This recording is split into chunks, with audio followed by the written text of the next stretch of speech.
ఆస్ doctor genres type చేసి మీ questions అడగండి, తప్పకుండా రిప్లై చేస్తాను. G Sai Venkata Varaprasad. Hi sir, నేను ఒక క్లినిక్లో హెయిర్ ట్రాన్స్ప్లాంటేషన్ చేయించుకున్నాను.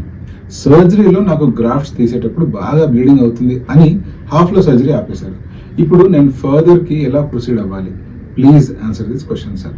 ఎప్పుడైనా హెయిర్ ట్రాన్స్ప్లాంటేషన్ సర్జరీకి మిమ్మల్ని చూస్ చేసుకునేటప్పుడు లేదా మీరు హెయిర్ ట్రాన్స్ప్లాంటేషన్ సర్జరీకి ముందుకు వెళ్తున్నప్పుడు మీ హాస్పిటల్లో మీకు ప్రత్యేకించి కొన్ని టెస్టులు అంటూ చేస్తారు.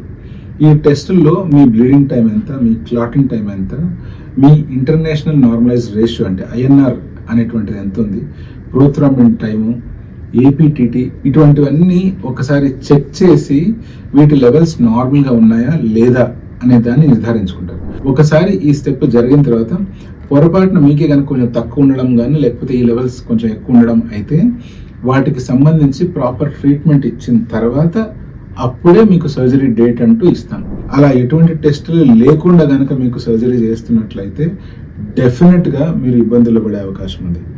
అంతేకాకుండా ఆన్ టేబుల్ అంటే సర్జరీ జరుగుతున్నప్పుడే ఎప్పుడైనా ఇలా బ్లీడ్ అవుతుంది అంటే దాన్ని కంట్రోల్ చేసుకోవడానికి ప్రాపర్ మెథడాలజీ ఉంది, ప్రాపర్ డ్రగ్స్ ఉన్నాయి.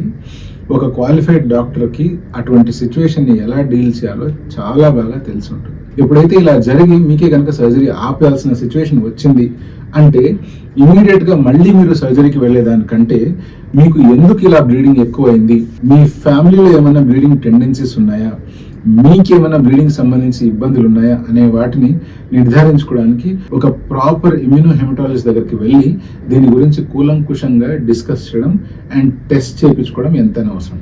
ఒకసారి ఈ టెస్ట్ రిజల్ట్స్ ని బేస్ చేసుకొని మీకు కావాల్సిన డ్రగ్స్ అంటూ ఇచ్చిన తర్వాత ఎప్పుడైతే మీ బ్లడ్ లెవెల్స్ మళ్ళీ నార్మల్కి వస్తాయో అప్పుడు ఒక టెస్ట్ గ్రాఫ్టింగ్ అంటూ సర్జరీ చేయొచ్చు. అంటే ఒక 100 గ్రాఫ్ట్లు మళ్ళీ ఒకసారి తీసేటప్పుడు అబ్జర్వ్ చేయాల్సి ఉంటుంది. మీ బ్లీడింగ్ ప్యాటర్న్ ఎలా ఉంది, అర్లీగా క్లాట్ అవుతుందా లేదా అనేది. ఒకవేళ సక్సెస్ఫుల్ అయినట్లయితే డెఫినెట్గా మీకు ఫర్దర్ హెయిర్ ట్రాన్స్ప్లాంటేషన్ చేసి మీకు జుట్టు లేని చోట హెయిర్ ఇంప్లాంట్ చేసుకొని మళ్ళీ ఒత్తైన జుట్టుని తెప్పించుకోవచ్చు.